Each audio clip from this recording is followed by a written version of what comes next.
I've always wondered to myself, is there something that helps the entrepreneurs that succeed that they have which other entrepreneurs don't? Is it something they know? Is it how they run their businesses? Is it the people they hire? Is it where they went to school? Is it their socialization, their background, their education, their mental spaces? What is it that makes the entrepreneur succeed? Welcome to my masterclasses, where I share with you everything you need to know about how to become a high-growth, high-scale entrepreneur. I'm joined by guests. We break down the myths, the ideas, the myths, the legends, everything you need to know to become a high-growth entrepreneur. Warning, this is the High Performance Zone.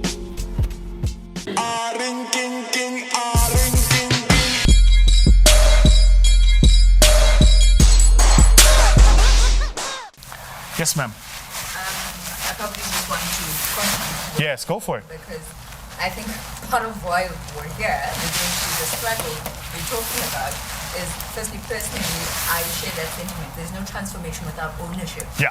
And if you look at the value chain, partly for me, the importance of this land discussion is this, but secondly, the value chain, I think for us, especially Black people, is to not just look at it about and consider planting or having cattle on it's the processing of the stuff that comes 100%. from we get. A simple thing of just washing an orange or whatever comes from the soil, packaging it, having a packaging company, then eventually moving it all the way through to retail. Those are things that, and that's a new economy that can happen for Black people when that does happen. But part of that and the big unlock has to come from the ownership of the land to be able to make it productive, but also appreciating that that's not where it starts and ends. Exactly. That in fact the money can be made throughout the value chain, and as the land is coming, be prepared to either be a processor, to be a distributor, to be a logistics company owner, whatever it is. Yeah, I mean, to your point, right? So imagine. So we the MMRA, the Mineral Mining Resource something, which was a Transformation Act, first passed. I go back now, probably about 95, 96, because they passed it actually before the BE Act was promulgated. But when that law was passed, what actually happened was a couple of guys went and got shares at mines, which they did do. Yeah. What didn't happen was nobody built a logistics business to move the goods from the mine to Richards Bay. Nobody thought about how do we take coal from Emalahleni to Richards Bay so you can export it, because there's a business there. Make sense? I think this whole thing about, for me, value chain is, as an entrepreneur, you got to ask yourself if you know what the value chain of your business is. Yeah? So if you're, manufacturing a jersey, where'd you get the material from? And the people who got the material, where did they get that material from? And the people who made the material, what was the input? Where did they get that from? Who used Vaseline this morning? Yeah? Did you know that all of you are Sasol shareholders? Because Vaseline is petroleum jelly, and Sasol makes the input that goes into petroleum. When you get home and you use Handy Andy, Sasol. You use Jik, Sasol. You go and wash with that green bar. You know the sunlight, all of you here do. Don't act like you don't. Don't be out here in Santa and act like you know what I'm talking about. You know the one that you put out in the window, then you wait for the sun. You're like, hey.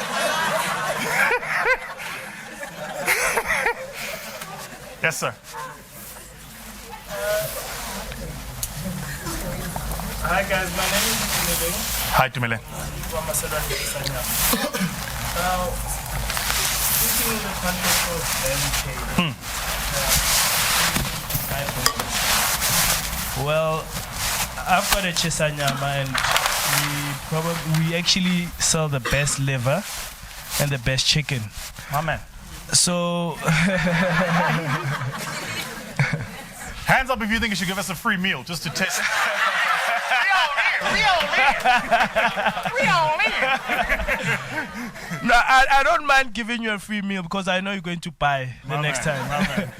So looking at it in terms of the value chain, from my business perspective, how do I create the value chain? Do I literally, because of this is how we work.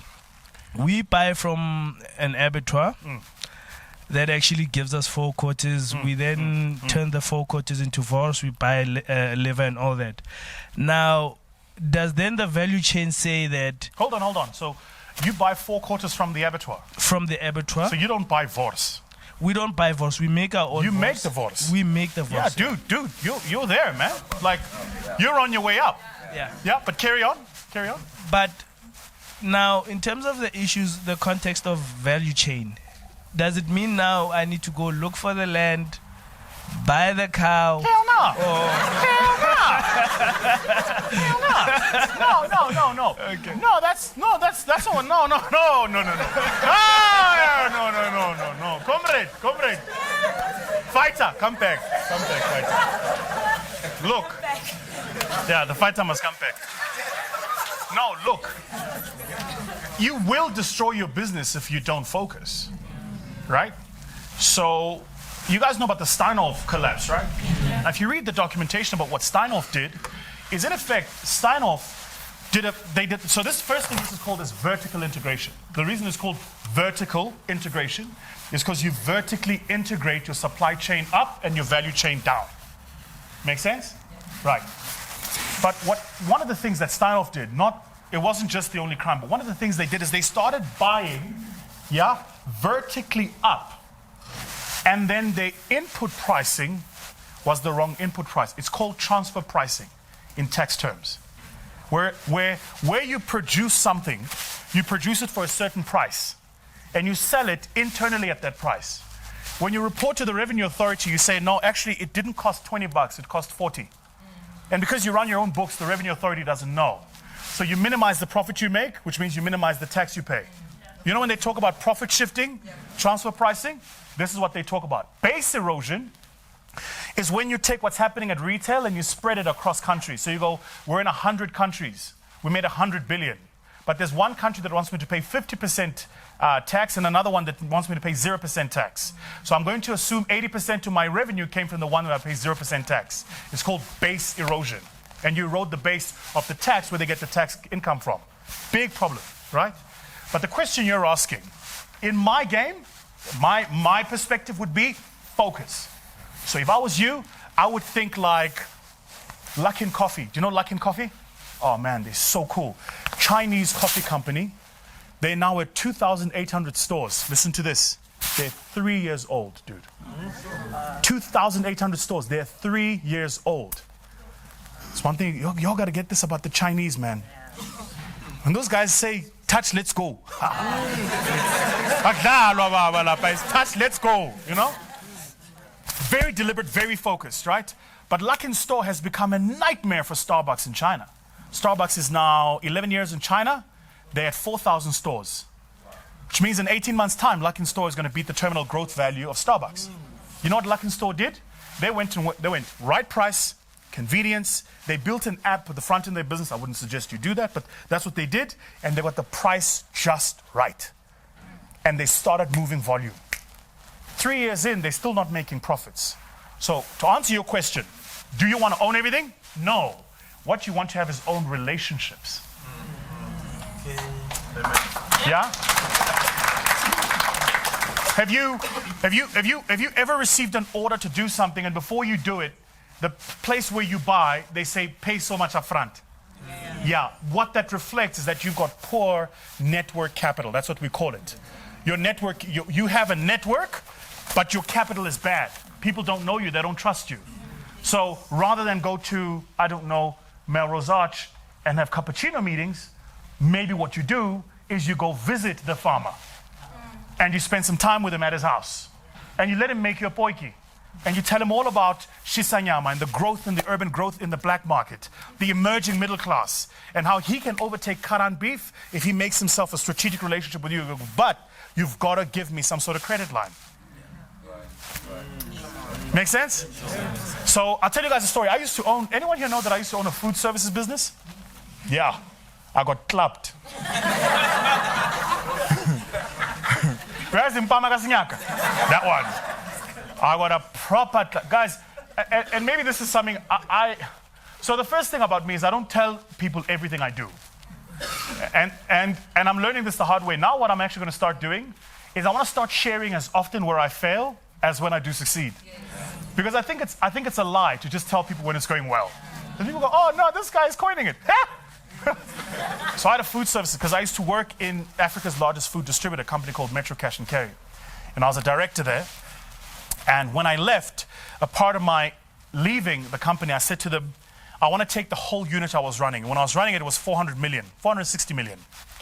And I entered into negotiations, met the board, presented to the board, NetBank Capital, Investec, and a couple of other banks were major shareholders. And I went and presented to all of them. So I presented to Goss Solomon and Stephen Kossoff at NetBank, at Investec. I went and met with, at the time, Mike was the CFO, Tom Boardman was still CEO. I presented to all of them. My business model was actually very simple. Very simple. My big competitor, I've never told anybody this, but my biggest competitor was a company you may or may not have heard of called Bosasa. True story. So my value proposition was actually very simple. Metro Cash and Carry owned Trade Center. Remember Trade Center? So they owned Trade Center, they owned the Metro store, they owned the 7-Eleven, the IGA brand. And then if you ever go to townships, there were those brands called Lucky 5 or Lucky something something. Remember those doors? Yeah, they used to have a private label called Family Favorite with a 2 F's written like this. Metro owned that business. Most people don't even know who Metro is. 1996, Metro Cash and Carry was the only company in the Johannesburg top 10 that wasn't a mining house. In 1996, Metro Cash and Carry was larger than Pick n Pay and ShopRite combined. So if you don't know who they are, hamba buzu mamako. Obuzu antwako. They definitely know who Metro Cash and Carry was, right?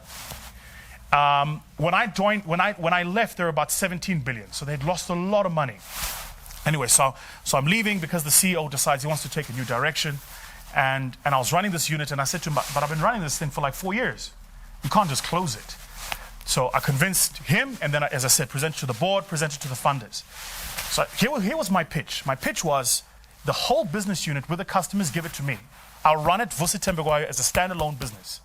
Day one, I become the largest distributor of cash and carry, the largest distributor of retail goods to the government market. Day one, who's black owned. Day one. Okay? That's the pitch. Everybody loves the pitch. Everybody agrees. So I leave. What do you think happened day one? See, when I was working there, we got an order from Baragwanath to supply R1 million worth of bread. I took the order from Baragwanath. I sent it to the Trade Center store in Southgate. They supplied it. But it sat on my P&L as my revenue.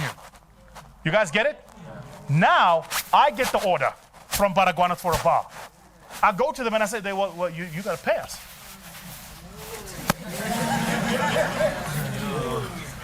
No, where's the money? We hear you, but no, the order's nice. Where's the money? Guys, a company where I worked, my guy. Like, I was there. And just to be clear, they didn't parachute me up. Like, I started with everybody else and I worked my way up. And I became one of 2 black people in the board. One of the reasons I left is because I kept fighting this thing of being the only black. Like, I don't want to be the first black, the only black. Let's just get more people. You know what I mean? So immediately I got cut off. I went from 460 million when I took over the business. In my first year, I did 16 million. That was the amount of money, that business that disappeared. Because you know what happens when SASSA gives you a contract to supply food parcels in Kuruman? Yeah? To 1,000 pensioners at 1,000 rand a hamper, that's $1 million. And you don't show up on time, SASSA is not giving you that order again. So I had to go back and go, well, take it back. I took a club. The amount of money I bought that business over for from them, and the amount of money I gave it, I took a proper beating. Like a proper beating. So a lot of the stuff I share is kind of like, I've been here, I know it. Yeah?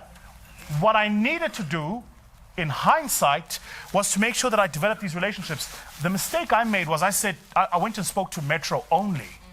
What I should have done is gone to Metro, gone to Massmart, gone to ShopRite, gone to Pick n Pay, and gone to everybody, and just develop my network capital.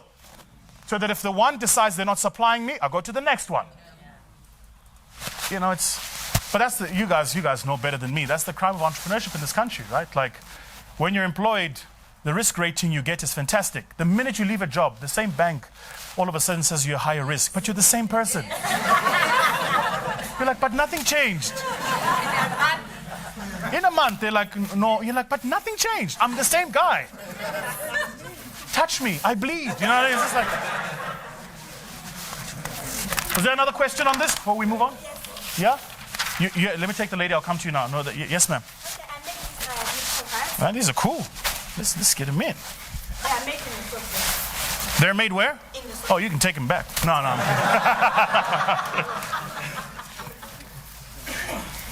So your question?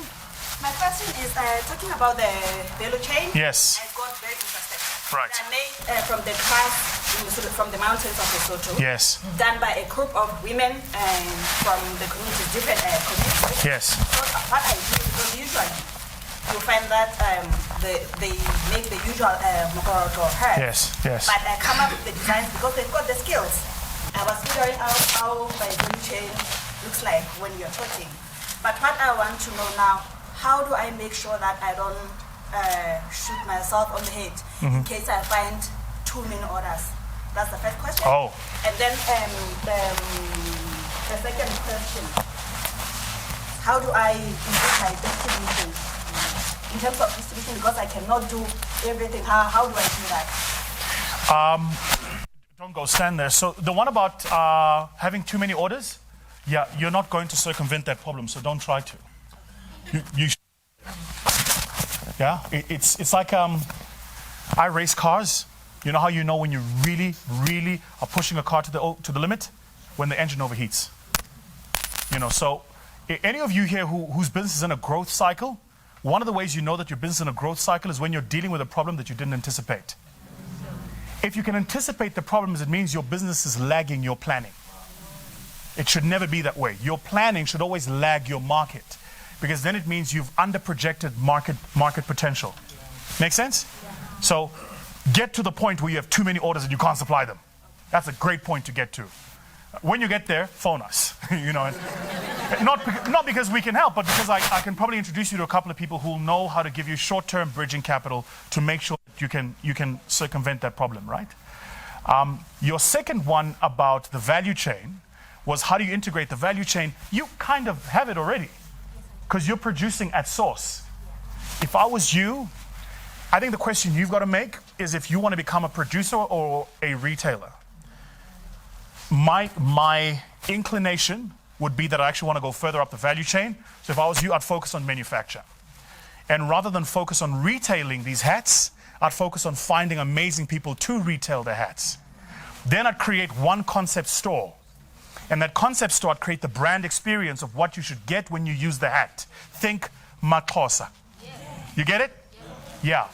But if you want to buy it and you're in Paris, you ain't buying it from him. He's got a distributor. So that's what I would do. I would create a concept store that shows people what does it look like and what your idea and philosophy is behind the product.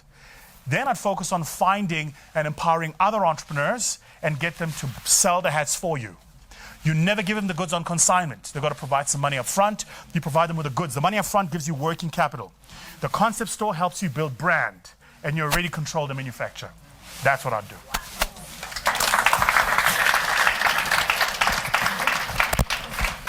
I'll come to you just now. You wanted to say something? Yeah. You've been here before, though.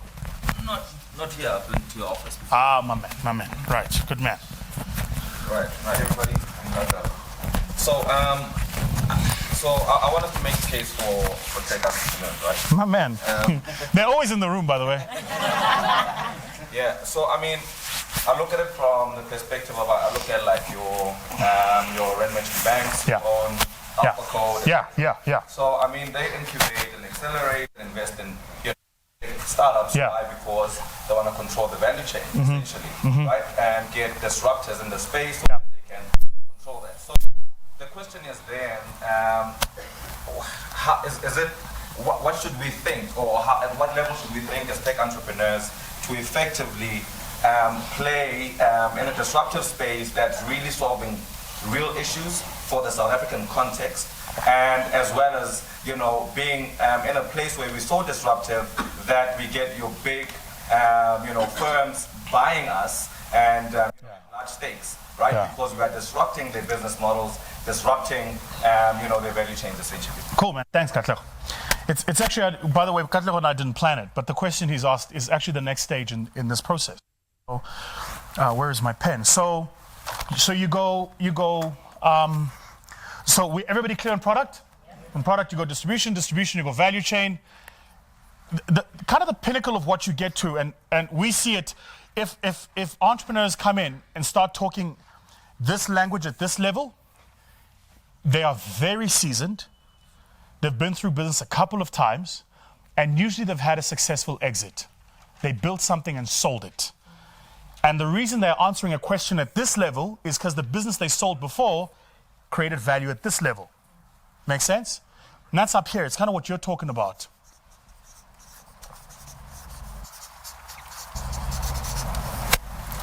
Ecosystem. Here's what this means. See, business models don't compete with business models. Value chains compete with value chains. The business model of making paper is the same.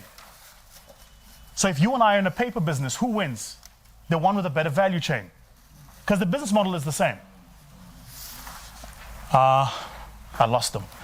Let's take a step back. Taxi owners. Taxi owners' business model is identical.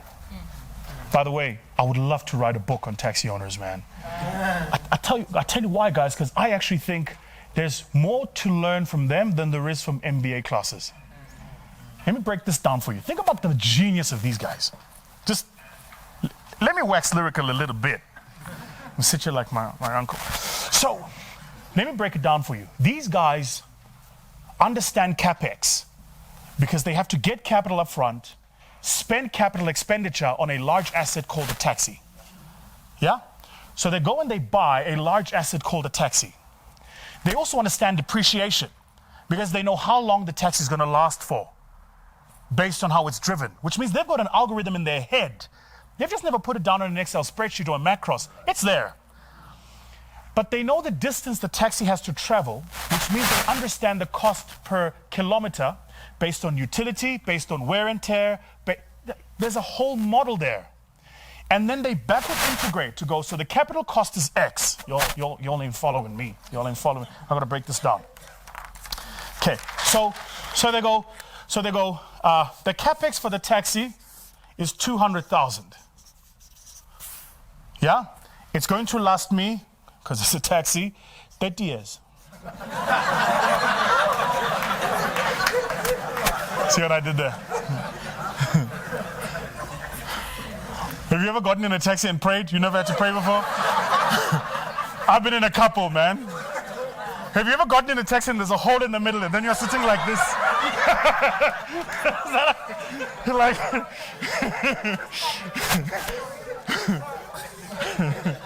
yeah? Man, yeah, look at my kids now. I'm like, you spoiled little bastards, you, yeah? So they understand CapEx, the capital cost up front to buy the taxi.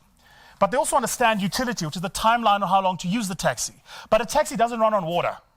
So it means they understand the cost then, over this period of time, of fuel. And they have to understand the cost of tires. And they have to understand the cost of incidental breakdowns. So think a shaft, a drive shaft, a gear, a gearbox, a clutch, any of those. These are incidental breakdowns. They have to project the cost of all this stuff. Then they have to know the cost running per kilometer based on other things, how many fines it's going to get, etc., and the cost of paying the person who's going to work there, the unit of labor. They take all of these costs down, divide them by the number of days that this taxi is going to run, and then divide that by the number of customers per day, and then divide that by the number of trips per customer, and then they give you the cost per ride. Those are geniuses. I don't care what any of you say. Most people just don't look at them like that. So taxi tour 10 rand. Yeah, but did you know 10 rand? That taxi driver knows he's making 80 cents profit every 10 rand. It's clever, eh? We need to write a book on these guys. Yeah? they also calculate loss as well. And they calculate loss, right? You in the taxi game? No, my uncle. Ah, there you go. What do you mean by? So tell us how would your uncle do it in terms of calculate loss? In terms of a day, he wants 800. Yes. And then he knows in a week he pays 900 to 1,200. Got you. But he knows that the driver at late after hours, he's scheming off money. Sure. Sure. This is smart. Guys, I'm telling you, there's some of us who are just speaking the Queen's English. We ain't got this shit figured out yet. You know, like a lot of these guys, if you went to them, we see, I'll tell you guys a funny story. So in our accelerator program, we have entrepreneurs that we accelerate. We're called a growth fund because we are good at growth, not startup. So the reason the firm is called My Growth Fund is because we believe in three constructs. First, that the entrepreneur takes ownership, not us. My. Growth, because that's the stage we're good at. You come to us when you do 4 million and more. Anything below that, I can't help you. Because the conversation we're having is academic. When you get to 4 million, there are problems you need answered where I'm good at answering them. I'm a growth guy, I'm not a startup guy. And the fund, because we believe that without money, the system doesn't run. Okay, so and I'll tell you what we're doing there in a minute. But to your point, right, we have an old man who runs a truck business, a hauling business, 68 million rand in turnover. He has no accounting system. Okay, he does pricing on pieces of paper with his hand. And he's been running this business for 32 years, 68 million. All of his trucks he owns. Hakoloti fokot. All of his trucks he owns. So he's been in the program for about a year, and I've been saying to him, you've got to automate your business. I said to you, you've got to take the stuff in your head, you've got to put it in a system. He doesn't want to do it. And then he fell ill. Yeah. And he was out of the business for 6 weeks. And business stopped. So now we're working with him on automating. I said to him, how do you, because I was asking him a simple question, like when you get a delivery to move, I don't know, vegetables from Kwakwa to Libuaho, how do you price that? And he explained it to me, and I think I've proven I'm fairly intelligent. Halfway down the conversation, my eyes just glazed. It felt like I was watching Bafana Bafana. I was just like, I'm done. Yeah. Very intelligent. It's, never make the mistake of misunderstanding education for intelligence. Yeah. There is, although subtle, a critical difference. There are a lot of educated fools in the world, guys. Most of them are in. Anyway, so you understand. So this thing about the ecosystem, what that simply means is the value chain is vertical. Okay? The value chain is vertical. The ecosystem is not. The ecosystem tends to be a network with you in the center. And there'll be other vertical value chains. So in the ecosystem, you would be here. Yeah? And then you would go, let me think about the parts of my business. Can I use your business? Okay, so in your business, what would the ecosystem look like? Well, the first thing is where the hat's made? In Lesotho, which means there's an entire value chain you've got to think about on customs. Where the goods get made and where the goods get sold. And this system is not just about logistics, it's also about revenue collection.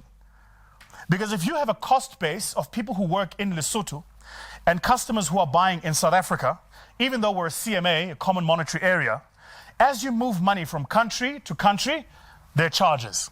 So you've got to think about what is my network or my value chain on customs.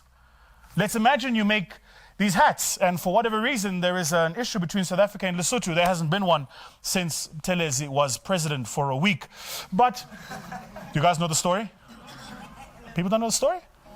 So, Nelson Mandela was away. I can't remember I think he was away on like a diplomatic trip. And he left Mangosuthu Telezi as the president. The first thing Mangosuthu did was like, war! He declared it was a war with Lesotho. Did you know that? He sent troops to the border. He's like, take them. I've always wanted these bastards. Mandela canceled the trip. He came back. Don't leave Zulu with the power. You stupid. What you trying to do? What you trying to do? You almost became another part of us, almost. So the point is, you got to think about your value chain in terms of customs. Then you got to think about your value chain in terms of production. And that value chain on production is similar to the one I showed here. Where do they get made? Where's the input coming from? Who gives the input to the input? And how do I find the input and good relationships at source so that I control it all the way down? Make sense? Then what you've got to think about is your value chain in terms of branding. Then what you've got to think about is your value chain in terms of distribution. This is where I'd spend my time. So if I don't want to own the stores where I'm going to sell this stuff because there's a fixed cost to sell the stuff, if I own a store, if you own a retail store, you're in trouble. Because month one, day one, there's costs in the retail store. People who work in the store don't not get salaries because there was no money. You don't not pay rent because there was no money. You got to pay those costs. So those are fixed costs regardless of the variation in your revenues. And you've got to think about, and building all of this is how you see very seasoned entrepreneurs. They build ecosystems. So by the time they come to pitch, they go, if you give us R1 here, the multiplier is across the entire ecosystem. Who here saw the press release that we opened at my Growth Fund office in New York? Yeah, we started working on that a year ago. In about 6 months, you'll see why. Because the things I'm working on now, I'm building the ecosystem for the fund. When it becomes clear to everybody what I'm building, I'll be 10 years ahead of the game. Because everybody in my game, they're all money managers. They fund guys. They think, let me raise $1 billion and charge 2% to manage the $1 billion. That's not how I'm thinking. I'm thinking, how do I raise $1 billion, charge 1% to manage $1 billion, take only 10% of upside, but own an additional 30% of the equity carry value? And to do that, I've got to build a network. And by the way, how do I not do it in one country, but how do I do it across countries without facing the variation risk of those countries? So what I'm spending my time on is I'm building this network. You're going to write a book about me when I'm done. If you don't, I'll write it myself. Fuck it, I'll write it myself. Okay. So your question was ecosystem, because what you were saying is, so what do tech entrepreneurs do? Tech entrepreneurs, you guys are probably one of the very few industries where you don't have to worry about the value chain. You just come in and you disrupt the ecosystem. Instagram didn't have to worry about how do they get their photos distributed. They just built Instagram. You get it? And they immediately disrupted everybody who was working in the photography business. Today, if you're a photographer and you don't have an Instagram account, you kind of don't exist. Make sense? Instagram didn't think about how do we disrupt the fashion business. They just built Instagram. But were it not for Instagram and Facebook, Fashion Nova wouldn't be doing what it's doing. Did you guys see the latest trade circular from Fashion Nova? You didn't see it? $16 billion in turnover. Fashion Nova. Some of you have either not heard of it. Those of you who have, you've never been to a Fashion Nova store. Game's changed, guys. $16 billion is 200 billion rand. Fashion Nova is 7 years old. It makes more money than ShopRite. With a store on Instagram and Facebook.